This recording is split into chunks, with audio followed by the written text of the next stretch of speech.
This is She's on Call, a weekly show hosted by ENT specialist Dr. Sujana Chandrasekhar and General Surgeon Dr. Marina Kurian. They'll be joined by guest experts to discuss an array of newsworthy medical and health issues. You're invited to ask the doctors anything. The physicians and their guests' views are their own and do not represent any institution. Please contact your doctor for any personal questions. Please hit share and join us live on Facebook, Twitter, and YouTube at She's on Call, hashtag She's on Call. Please welcome our hosts. Hello, I'm Sujana Chandrasekhar. I'm an ear, nose, and throat surgeon practicing in New York and New Jersey. And I'm Marina Kurian. I'm a general surgeon that does minimally invasive surgery, weight loss, both medical and surgical weight loss in New York City. Welcome to our show. We have a terrific lineup today. Today we're going to be speaking with Dr. Doris Day, who is a wonderful dermatologist based in New York, and Dr. Valerie Fitzhugh, who is a pathologist and the interim chair of pathology at Rutgers, New Jersey Medical School and Rutgers Robert Wood Johnson Medical School. They are both what Marina likes to call Twitterati. They have enormous followings, and they have really learned how to teach locally and nationally and internationally, and I think we're going to learn a lot from them. We are just letting you know again, we are live on Facebook and YouTube and Twitter and LinkedIn and Instagram. We're on Scroll.in. Please take a moment to hit like and to share and to maybe tag your friends who'd be interested in learning some medicine, spending some time with these amazing women physicians, and sharing in the conversation. So we have, the other thing I want to let you guys know about Doris Day is in addition to both her and Valerie being Twitterati, and you guys should follow them, but Doris is also a host on Dr. Radio on SiriusXM, and so I've had the pleasure of doing shows with her because I happen to be a host as well on SiriusXM, and she's just absolutely fantastic and a doctor to the doctors, if you will. So we're really thrilled. But first, Suju and I are going to go through some of the news of the week like we do every week, and I'm going to let Sujana start. So I will be so happy the day that I don't have to do this, Marina. Let's talk about the weekly update on COVID-19. We are not winning yet. The latest US updates from cdc.gov is that there are 5.6 million known cases of COVID-19 in the United States and 175,000 total deaths from COVID-19. We average about 1,700 cases per 100,000 population.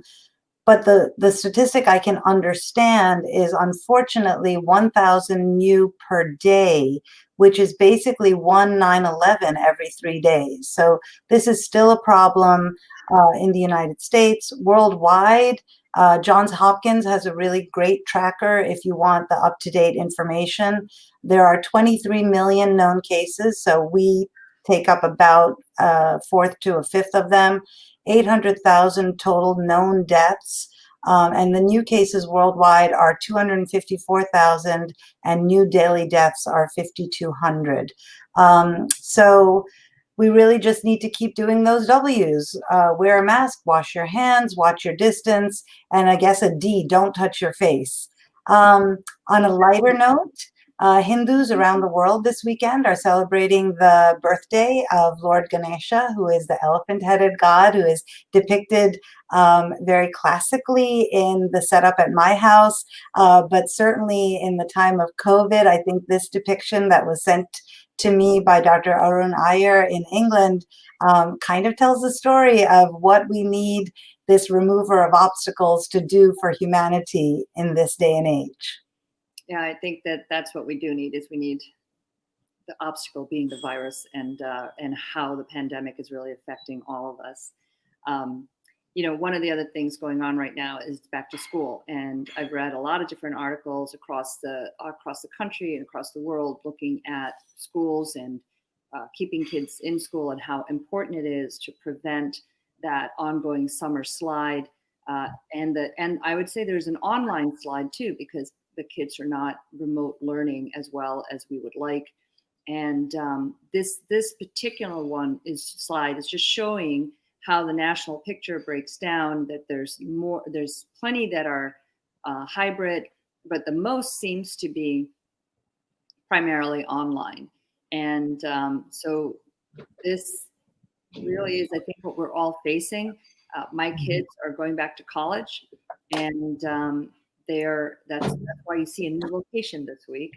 And so they're going to be back in college, and one of them is fully online classes, and the other one is one in-person class out of the 4 others that she's taking.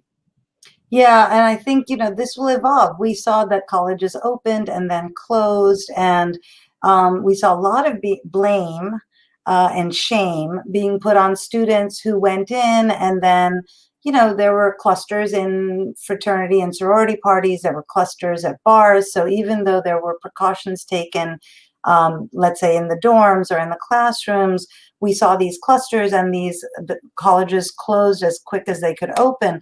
The problem is we're parents, right? You don't get anywhere heaping blame on people. Nobody changes if you heap blame on them. And there was a really good article, I think, for all parents who are struggling with how to balance our children's creativity and innovation and need to experiment with their safety. So there was an article by Julia Marcus, who's an epidemiology professor at Harvard, and Jessica Gold, who's a psychiatry professor at Washington University School of Medicine. And they wrote an article in The Atlantic about this, about how shaming somebody never works, but certainly educating people, having public health protocols of testing, tracing, isolation at the universities and in the communities where the universities exist really helps. And then explaining to these young people what they can actually do. So they can have smaller gatherings. They can keep a mask on and do some social distancing or physical distancing while they in fact have some socialization. So teaching them about social bubbles, providing them with guidance about how to congregate safely, I think really makes a difference, because we really want our young people to get the best college experience that they can at this time. Marina, you have pointed out several times, we keep learning more and more about COVID-19. It's only been around for 8-9 months now. Maybe you can talk to us about something we've learned that was recently published. Yeah, well, so let's talk about, now that we're testing as our testing overall is better.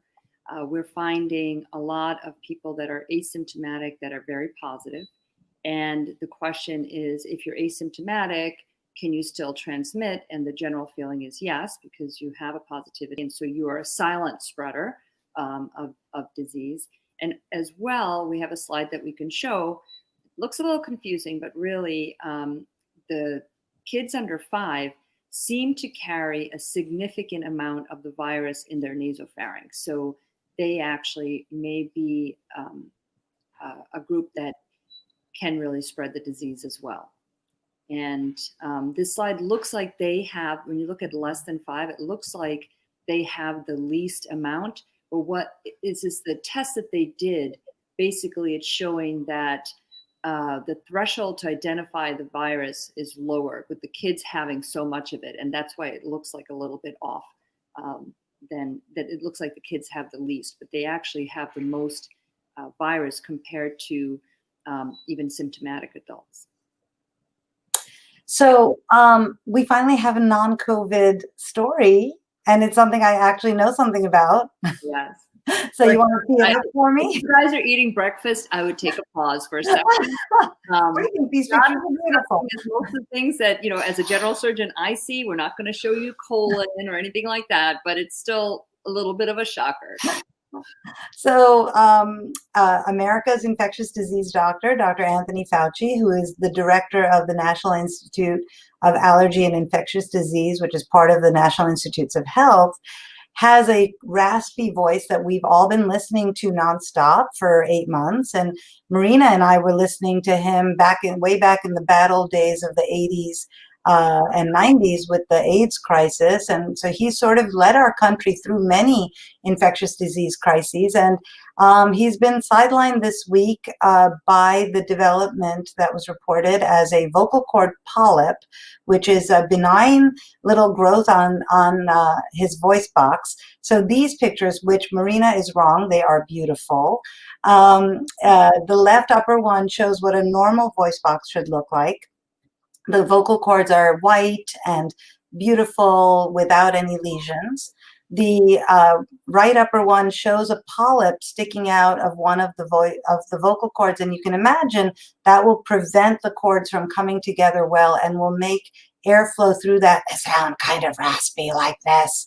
The lower one on the left shows what acid reflux can do to your voice box, so that can give you a lot of hoarseness as well. And then the one on the right lower shows nodules, which are on the vocal cords, and they're on both. They're that little bump on both of the vocal cords. And in adults, we call them singer's nodules, and in children, we call them screamer's nodules. And they occur, I know, we're really just mean to kids, I don't know. But they occur when you abuse your voice without warming up. So I'm going to give a little ENT PSA. So protect your voice, which means stay well hydrated. Don't strain your voice. If you're going to be doing public speaking or singing, warm up your voice. Avoid smoking or vaping. Avoid acid-rich foods that will cause reflux and mess up your voice so you kind of sound like this. And if you develop hoarseness, the guidelines from the American Academy of Otolaryngology Head and Neck Surgery say that you really should not let it go. If you develop a hoarse voice or your voice gets hoarse after only a couple of seconds of use, you need to make an appointment with your local friendly ENT doctor and have your vocal cords looked at, because we can identify and treat diseases early and promptly. So there's my little PSA on ENT, and there's my joy of being able to talk about something I actually know something about. If you talk with that hoarse voice, you're going to get vocal nodules. I know. You have to stop it. All right, you guys, we're going to lead right into our show. We're so excited to have our two wonderful guests. Dr. Doris Day is a world-renowned dermatologist in private practice in New York City. As well as I told you, she is a host on Dr. Radio. We're so thrilled to have her. You guys remember Seinfeld when he was dating a dermatologist and he was like, "You're just a dermatologist." And she was like, "I save lives." And that's right, you save lives with skin cancer treatment and many other things that she does as well. Skin cancer is just a mere example. Also, Dr. Valerie Fitzhugh is associate professor and interim chair of the Department of Pathology at Rutgers, New Jersey Medical School, and she is a cytopathologist, and she's really changing the public's understanding of pathology one tweet at a time, not to mention that when we take out a lump or bump or a growth, anything that we, like even those vocal cord nodules, we send them off to great doctors like her who can let us know what's happening, and believe me, we totally rely on them for everything that we do. So they're like an unsung hero as well. So welcome to both of you guys. Yay. Thank you. Thanks for having me.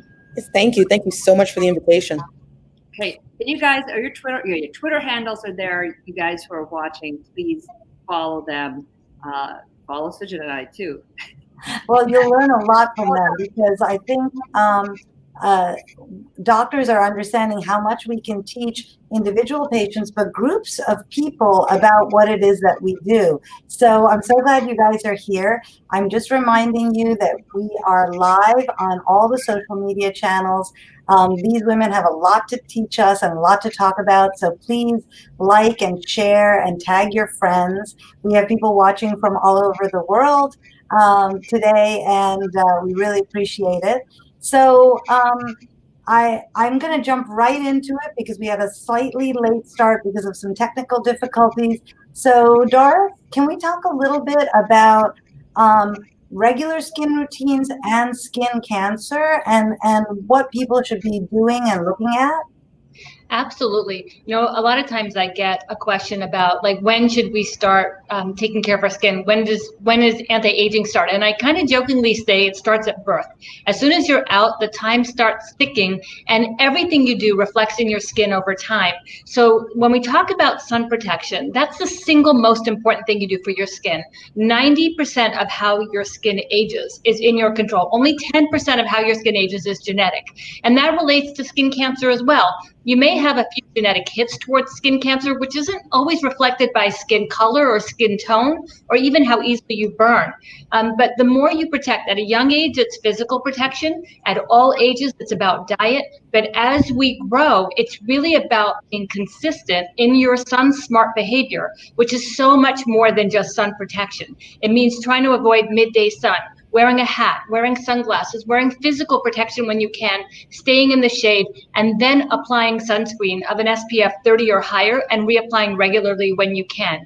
And of course, it means looking at your skin, because if you see something changing in your skin, it's on the outside. You should notice if it's changing over time. If it doesn't look right to you, show it to your dermatologist, because we'll either reassure you or we can send it to our friendly pathologist who helps us make a diagnosis. And an early diagnosis can be 98% or greater survival, and a late diagnosis, unfortunately, can be a lot of trouble and a lot of work, and often may really affect your overall outcome and survival. Doris, it has to be 100 times worse for you, and I'm not sure, Valerie, if you can agree with this too. But first of all, I stare at people, right? Even when I'm talking to them, my friends are all like, "What are you staring at?" I'm like, "Okay, not a big deal, but I think you probably should get that thing checked out. Like that one."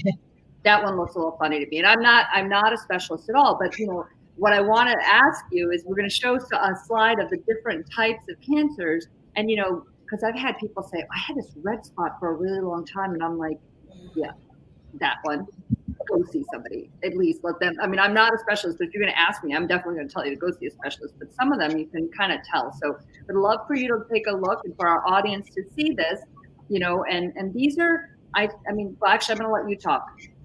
Okay, well, we'll start with the first one. Actinic keratosis is really sun damage, an early sign of seeing atypical or cells that are on the way to becoming skin cancer, but not quite yet skin cancer. So that's a warning sign to us that somebody's on the way. And the thing is, this can happen in all skin types, although it's more common in fair skin. You'll see all of these pictures in fair skin because these cancers are more common in fair skin than in darker skin. So when you look at the totality of skin cancers, whether you're looking at melanoma versus non-melanoma, basal cell, squamous cell, all the ones we're going to talk about, 35 to 45% of all cancers are in the skin in white people. When you look at Hispanics, it's 4 to 5% of cancers. In Asians, it's 3 to 4%, and in Blacks, it's 1 to 2%. So when you look at skin color, the rates of skin cancer go down, but it still needs to be diagnosed early. So actinic keratosis is sun damage that you can feel more than you can see. So it's often a rough spot, slightly red. When you go to the next most common type, that's basal cell. That's about 4 million cancers in a year. It's the single most common type of cancer, not just skin cancer, but any cancer. It's more common than breast, colon, lung, and prostate cancer combined. Wow. So chances are people are going to get basal cell. Again, I see this in people with skin of color, and what we have to look for is not the color of the spot, but the overall look. So basal cells can have rolled borders, they can have a pearly look to them, they can be pigmented or non-pigmented in any skin type. So just because you have skin of color doesn't mean you're going to have only a pigmented basal cell, and because you have white skin doesn't mean you won't have a pigmented basal cell. So we need to pay attention to spots in the skin that are growing or changing and evolving over time. Then let's go over to squamous cell, because that's the next most common type. That's about 1 million new diagnoses every year. It can have a little bit of an ulceration or a scale in the center with redness at the borders. Melanoma is the one that scares us the most because it's the least common but most deadly. Over 100,000 of these every year, and about 1 to 2 people die every hour of melanoma.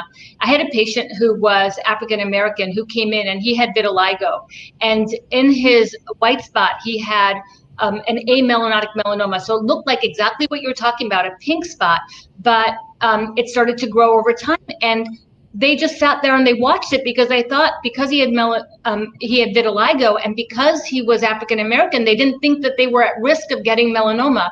And so unfortunately it was late. He's still doing fine, but it was work to get him on the treatments to help save his life. And we have amazing new treatments.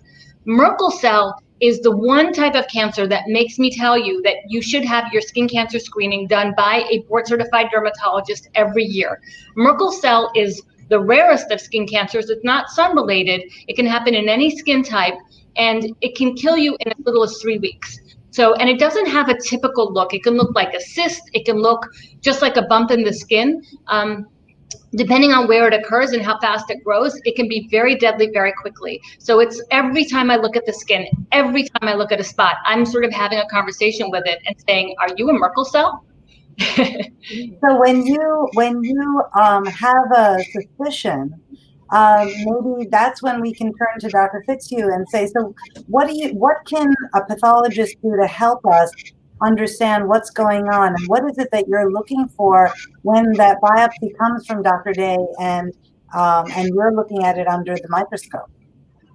So when we receive usually a biopsy from a patient where we're concerned about skin cancer, there's a whole processing that the tissue goes through, where we embed the tissue in a paraffin block, and then we make very small sections through that block to create the slide. Those slides then get dyes applied to them so that we can look under the microscope and see the different colors. When we're looking under the microscope, what we want to see is whether or not the tumor has broken through something we call the basement membrane. So if the neoplastic or the tumor cells are above that basement membrane, it's still contained and it's not an invasive cancer. But once that tumor has broken through the basement membrane, then you're dealing with invasive cancer. And that's what we see in squamous cell carcinomas, basal cell carcinomas, melanomas, and Merkel cell carcinomas.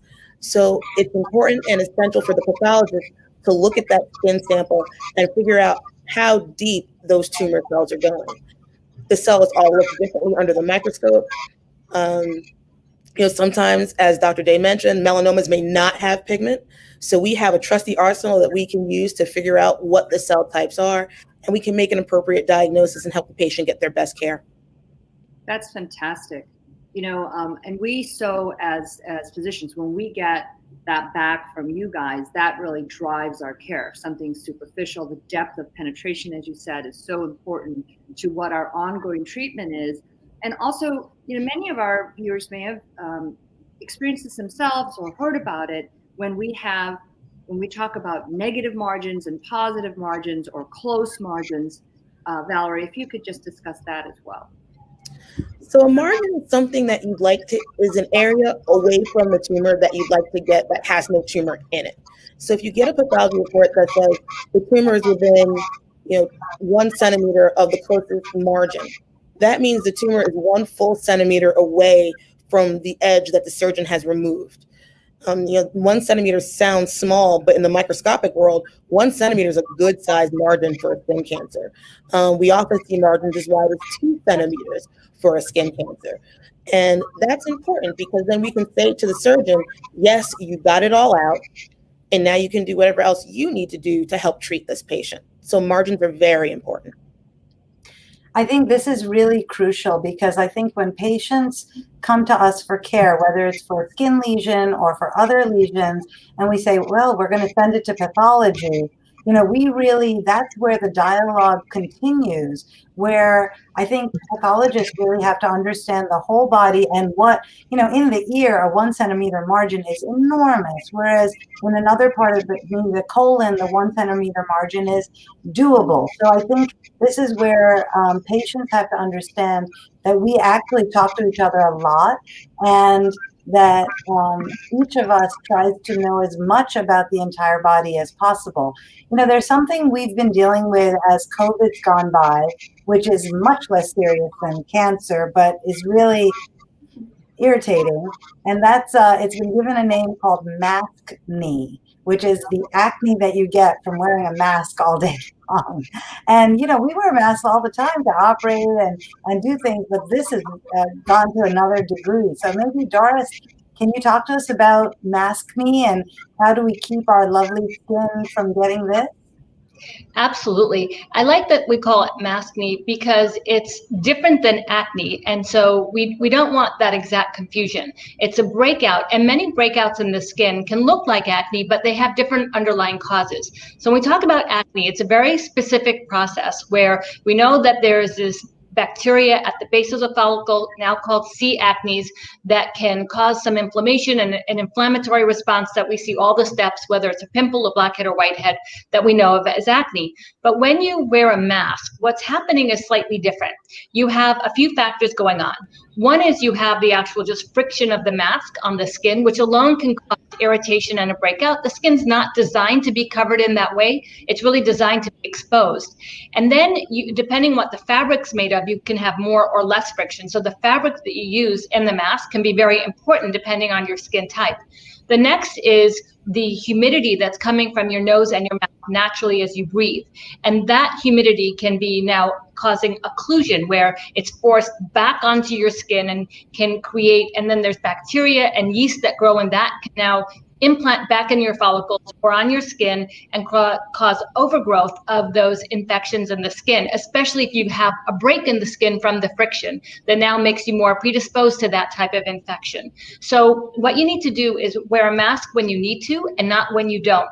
A lot of times, I feel so cautious in telling people how often to wash hands or when to wear a mask, because I don't want for people to think that they don't need those things. You need to wash your hands, you need to wear a mask, but people tend to take that to the nth degree because they don't understand exactly when they should, so they overdo it in that way. And that's always safer if you're unsure, but I can give you some parameters. If you're out by yourself and you have great social distancing, or if you're in your car by yourself, you don't necessarily need a mask. If you're in a crowded space, or if you're in an environment where you can't avoid other people, you absolutely need to wear a mask. So there are boundaries, and I think this is something that's important to do, is sort of set those boundaries of when it's important to wear a mask so that people can understand the safety aspects, but not feel like if they're not wearing one, the virus is going to come and find them and attack the skin. The virus isn't that smart. It's really opportunistic. So you need to sort of be at a place where you're in its way more than it coming to find you. And I hope that helps people. But then in how you take care of your skin, gentle cleansers, don't use aggressive exfoliating products, because that's going to cause more breakdown of the skin. You want to preserve the skin as a barrier. And I'm actually making something, I'm trying to decide on the name versus Clear Day or the Day Mask, something you'd put on underneath your mask to create a barrier protection that also has some zinc and other ingredients that can help against breakouts and infection, because we do need something that's antiseptic but not harmful to the skin, that can create a barrier. But until then, gentle moisturizer, gentle cleanser. Think about the fabric you're wearing. If you're seeing irritation, try a different mask, and make sure you wash your mask often if it's a washable mask, and change your mask often if it's a disposable mask. It's so many people have heard so many different things about what masks to wear, et cetera. So it is confusing, but if some of the data's come back now a little bit 180. They were like, oh, cloth masks not as good. Now they're like, no, cloth masks, go ahead and use them. So those are well, how do you feel? The way that I see it is it's really stopping droplets. We're not really thinking about the tiny viral particles, which can possibly go through or around most of the masks. They're not necessarily tested for that. It's really designed to, one, keep you off your face, and two, from when we speak, all the bigger droplets that may come out from reaching away from our face, or somebody else's droplets reaching our face. So just about any face covering will do a reasonably good job of that, and certainly is better than nothing.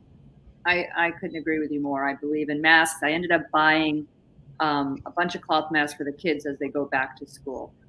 Valerie, I want to ask you about you're subspecialized in pathology. You're a cytopathologist, even though you obviously probably see cases of everything. Can you talk about that? And basically, you're looking at cells for our viewers. Those are patients who, when you go in, you have a thyroid lump or some other thing, and they stick a needle in it and draw breast masses as well. They stick a needle in and draw out some cells and then send it off. And the person who's on the other end is hopefully as fantastic as Valerie, but they're all looking at that and making a decision on what what that mass actually is. Absolutely. And the fun thing, that process that you just described, Marina, is called fine needle aspiration. And in that process, and actually, I have to do a PSA for pathologists now. There are pathologists like me, cytopathologists, who were trained in fine needle aspiration. That's how I got my Twitter handle, Dr. FNA. That's where that comes from. And so it could be any type of physician who is trained in the process of fine needle aspiration. They take a small needle, a very small needle, so don't freak out, everyone, it's small. And we can stick that small needle into the mass, and it allows us to then draw back some cells that we put onto a slide and also into a certain type of fixative. And by doing so, it allows us to then take the slides or have the slides sent to the laboratory where a pathologist can look at it. Sometimes we actually do it on site in the room in front of the patient. So they actually sit there patiently waiting for us while we stain our slides and then look at them under the microscope. And we can tell the patient if we have enough cells to make a diagnosis for them. So it can be a very fun experience for pathologists. You know, we don't get to see that many patients, but for somebody like me who actually does crave that patient interaction, it's a lot of fun, and I really do enjoy it. And it's nice to have a hands-on relationship with the patient. It really, brings that feeling of patient care home. So we make a diagnosis, usually, within a final report within a day or two, and then the patient can go on with the rest of their care. So I have to tell you, having been trained, in the dark ages, we used to do our own fine needle aspirations, and it is really better to have somebody who's really good at it and who can actually, as Valerie said, let you know that you have enough cells. Because if by accident there's some blood, then the thyroid cells are kind of washed out, and then 2 or 3 days later you have to bring the patient back in. So I really love it, and I think that it gives us a much better sense of what's going on and how we treat the patient. The other thing that people don't understand, there's so much people don't understand about pathology, right? There's a big joke where there's some birds flying in the air and the internist is, oh, I wonder what that is, and it has this kind of plumage, and the surgeon just kind of shoots it and takes it down and hands it to the pathologist and says, hey, tell me what this is. Okay, come on, it's against us, all right? So, but lots of things happen in that black box of the pathology department that we really don't understand. One of that is about COVID testing. So we know about sticking a Q-tip up your nose. We know about getting some blood tests. Can you tell us, and I know, Valerie, you were on a great podcast that we'll show in a bit, but these are sort of the things people want to know is, what are these tests doing, checking for? What are they telling us in this time? So let's take a step back and look at what the coronavirus actually is. We've seen pictures of that spiky little virus, coronavirus, because it looks like a crown, corona. And so when we're testing for coronavirus, there are different ways to do it. The most common way, of course, that we've heard is to swab up the nose, which is what we call viral RNA or ribonucleic acid test. And in that test, you try to get direct viral particles from the organism. We amplify them, and then we can tell whether or not a patient has the virus detected or virus not detected. So if the virus is detected, then you have a positive test for COVID-19 or SARS-CoV-2. But there are other tests out there, and that's the most common one that we're using. It is by far my favorite, no plug for any corporation, but it is a great test. The antibody test, which many of you have also probably heard about, tests antibodies. So what's an antibody? An antibody is a substance that we create in our bodies when we're exposed to an antigen. So what's an antigen? An antigen is a substance on that virus.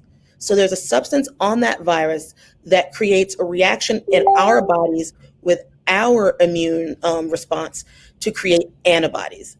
All of these can be tested for COVID-19. Again, in my humble opinion, I think the best test is the viral RNA test, and the one that I would recommend people get if they believe that there's COVID positivity. Now, there are 2 types of RNA tests. There is the nasal swab, which is, I've had it done. It's a little uncomfortable, but it's not the end of the world. The other test, which was developed here at Rutgers University, is the saliva test, where you can bring up a bit of saliva and put it into a tube, and they can detect the viral RNA particles that way. It's much less invasive. It takes about 10 minutes to get a good sample because your mouth does dry up while you're doing it, but it does allow for detection of that virus within the saliva.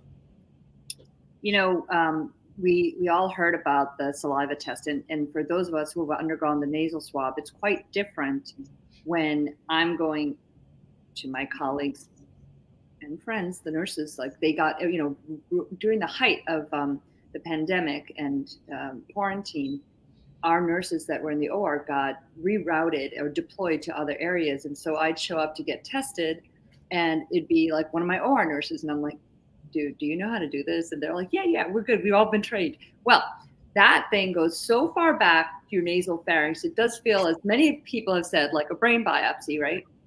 But then what I saw is one of my colleagues who is a plastic surgeon, he showed me his niece had gotten a swab from her college, and she videoed it, I guess, to send him and say, am I doing this right? And she just put it in her nose, but it wasn't the flexible brush that we use for, testing at the hospital. It was just like a regular Q-tip, and she put it in, and he's critiquing it going, I don't think it went in far enough. And I'm like, I don't think that can go in too far because it'll break off, and then she'll have to go get a foreign body out of her nose.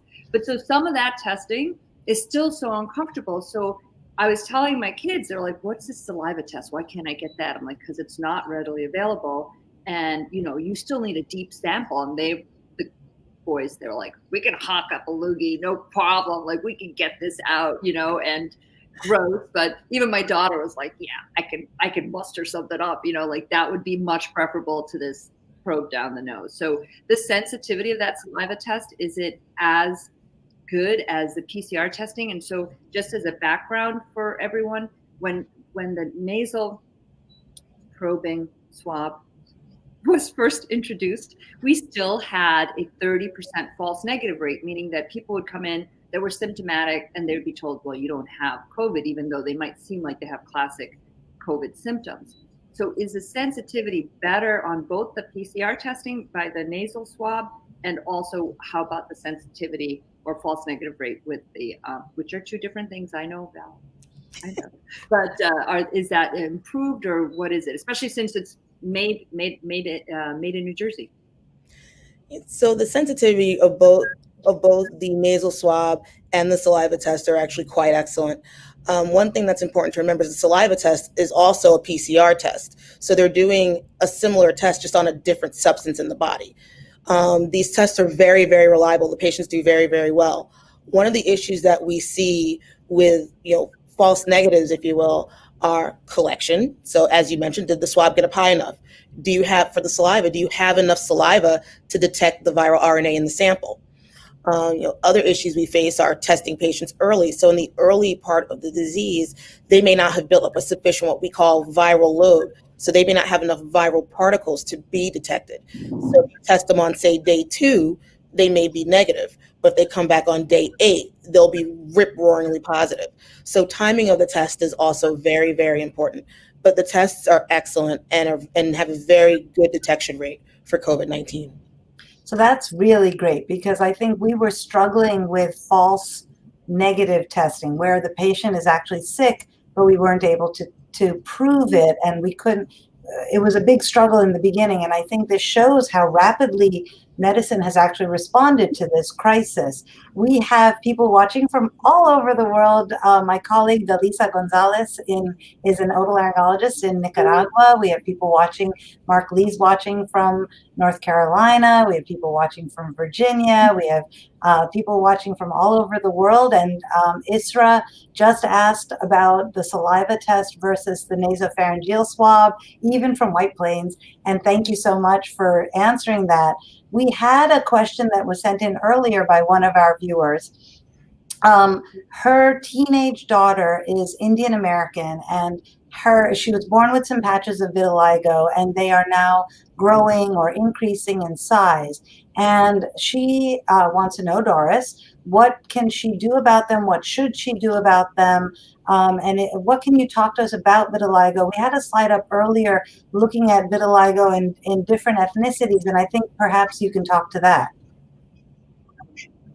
Sure. I wanted to make one quick point about the saliva test, if that's possible. One thing I heard, and I wanted to see if you agree with about the saliva test is that while it has a lower sensitivity, it's what you were saying, Valerie, about catching people who are in their more contagious state, and it's a lot less expensive of a test and can be done at home. So I think it's about $1 to $2 per test, and you could even kind of group collect sputum and put that test strip in that and see if it comes out positive. And if it does, then you can test people. So even though it's a lower sensitivity, it's not a random lower sensitivity. It's missing people who may have been exposed but are not really contagious, and catching people who may be rip-roaring contagious. So it may be a nice fix because it's so inexpensive. It can be done right at the point when you need to, before you go to school or go to work or play in a team sport. And you can isolate people who may be contagious. So it might be helpful as a fix in the middle. Because I think when we talk about sensitivities and we go, it's less sensitive or it's only 50%, we think, oh, it's not good, but it's not random, right? So that's a point I wanted to make. I wanted to know if you agree. Oh, and then I'll talk about the vitiligo. So for vitiligo, I have opinions on everything, just so you know. I love that you're interviewing Valerie, because Marina and I are just going to go for a cup of tea right now. No.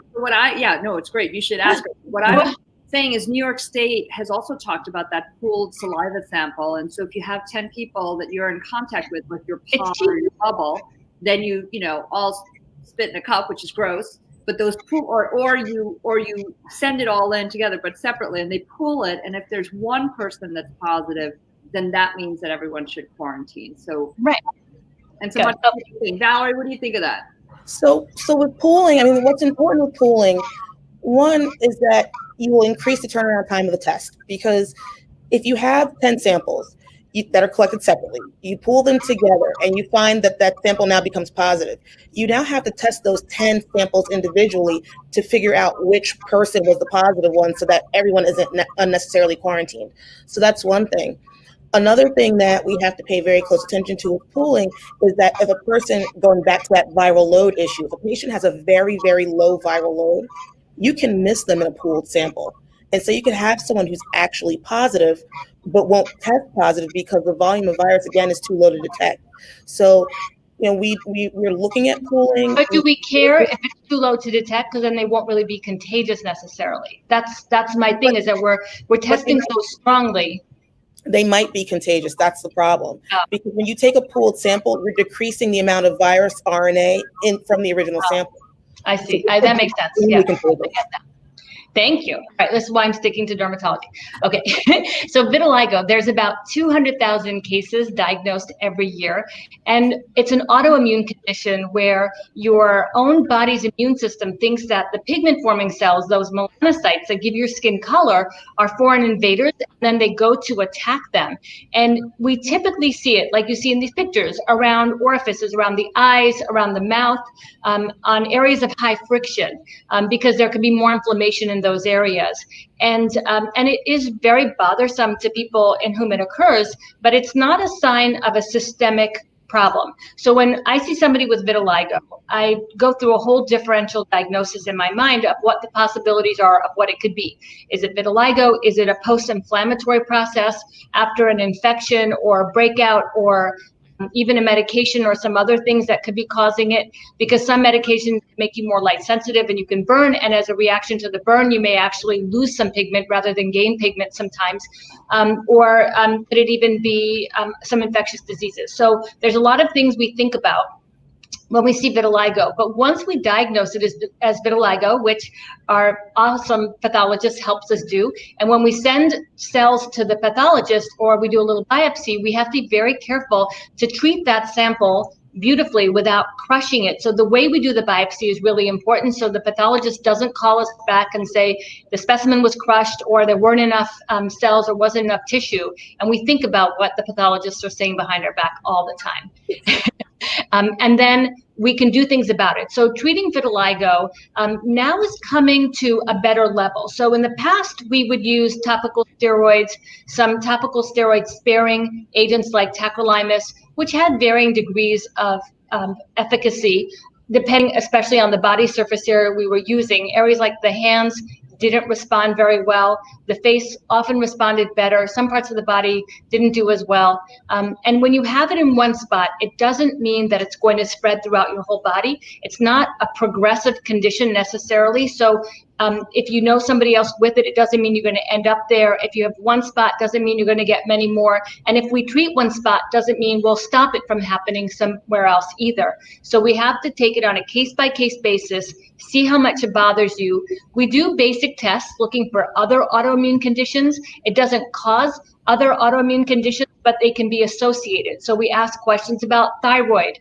We look for things like psoriasis. We look for family history of vitiligo and other autoimmune conditions. And then we look for treatment plans that might help.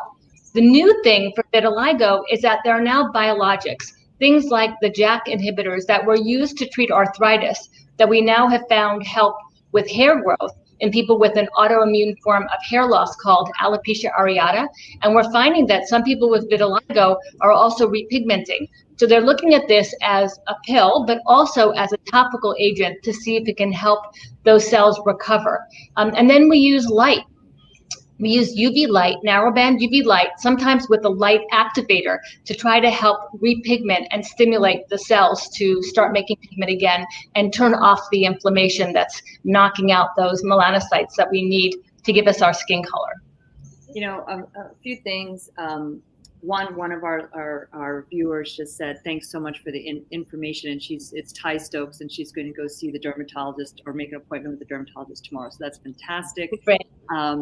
You know, there was another comment from Isra Paranon about how, you know, it was a good point to bring up, Doris, because if the tests are actually cheaper, then it can get into communities that are perhaps, you know, more at risk, and that would be great also. So if you guys are watching, definitely like and share so that your friends can get in on this great information as well. As you know, we are live right now, but you can also get our archives at She's on Call on YouTube and Twitter. And the one thing also that I loved about that last one with all the patients with vitiligo, like when I was a kid and I first saw it, I was taken aback, and I was a kid and I would stare, and yet those pictures really showed the beauty of the person, right? And that it's so hard when you're being stared at, but when you see those pictures, that they're really beautiful people, and it was more an interesting, you know, if we could just look at it as like they're different but not different, you know, it would just be so much better. I agree. I sometimes tell people, especially kids with vitiligo, that they have a superpower, because people will look at them and some kids will make fun of them for having it. And I said, you get to know that those people are not nice people right off the top. The rest of us have to kind of figure it out. We can't tell right away, but you get to see who's a true friend and who sees your beauty versus who's weak and who isn't a good person. So we try to turn everything around to the way that you put it. I love it, is everyone has beauty, and it's about seeing your beauty in all things. And then if some people choose not to treat it, and that's fine too. You don't have to treat it. I thought it was interesting that you can get repigmentation, but does it fully go away in some people, or is it a matter of early or later? No, it can. Well, earlier is always better when you try to treat vitiligo. So the sooner that you know you have it, if it really bothers you, get to the dermatologist, because you can talk about treatment options. The longer you have it, the more pigment burnout there may be and the less chance, although we've seen it come back after years, so it can still come back no matter how long you've had it. And these JAK inhibitors are really showing that, because you know the pigment cells are at the base of the hair follicles, and you're covered in hair follicles and pores. And so if we can re-stimulate the pigment cells at the bulge area of the follicle, those stem cells, to repigment, we can get the pigment back exactly as it was. And also, if you have vitiligo, you are more sun sensitive in those areas because you don't have those pigment forming cells, those melanocytes, to protect you from UV rays. So you need to be extra careful about sun protection in those areas. That's a really important point, I think. And I think people of color also don't realize that they do have to protect themselves. And what you said earlier about 90% is preventable. 90% of skin lesions are preventable. Like, I know I wasn't born with these freckles, right? So I wish I had known you when I was little. We're getting some great responses. Helma Paulo Ali, who's watching, said, thank you for the amazing response to children, Dr. Day, and even for adults. And I think we've mentioned on this show several times that physicians are, in fact, social justice warriors, and we are there as the advocate for our patient, whether it's the person in front of us or the community. And segueing into that, Valerie, you've done some amazing things on Twitter. You've advocated for not only teaching pathologists and other physicians about pathology, but about advocating for hashtag Black Women in Medicine. And you got a NASCAR driver on your team and got him to get his friends on your team. So can you talk to us a little bit about that? So, this is very, very funny and very interesting. The night before my birthday, I decided that I was going to ask Bubba Wallace to follow me for my birthday. And I've been watching NASCAR since I was in middle school. So I've grown up on it. And when Bubba came onto the scene in the early 2010s, I was excited because I said, hey, look, there's somebody there who looks like me. And it's such an unusual thing, unfortunately, to still see in auto racing. So it was just so exciting to see him. And of course, you all know he's blown up. So hashtag MedTwitter got to work on my birthday, and a bunch of people tweeted at him and retweeted the tweet. And sure enough, he made a little video of following me on my birthday. So that was pretty awesome. And it turns out that he's actually very, very kind, wonderful man. Every once in a while, I'll send him a direct message that he'll answer. And so one of them was about, the HBCU movement and how, there have been women scientists, particularly Black moms, who have had their research halted, and it's very difficult. Now we're staying at home with our kids and trying to take care of things. And so, I said to Bubba, essentially, no pressure, but if you can donate to this worthy cause, we'd really appreciate it. And so not only did he donate, but then he got Tyler Reddick and Ryan Blaney to donate as well. So we had 3 drivers who donated to the cause. It was really awesome and much, much appreciated. So can you tell our viewers how to donate and what the cause is for? So the ARM, we call it the Army, Academic Research Moms, have a fund for medical and research trainee moms. It's on GoFundMe, so you can see it there on your screen. We had a goal of trying to raise $60,000 for these research moms who have had their research halted because of the COVID pandemic. So if you can get on GoFundMe and look for the ARM Fund for Medical and Research Trainee Moms, that would be awesome. And we appreciate anything that anyone can give. Thank you so much. I think we're going to run out of time, which is so unfortunate because, oh my God, you two are amazing. We're going to go a little bit late because we had some technical difficulties in the beginning. So we have about 9 more minutes with you guys.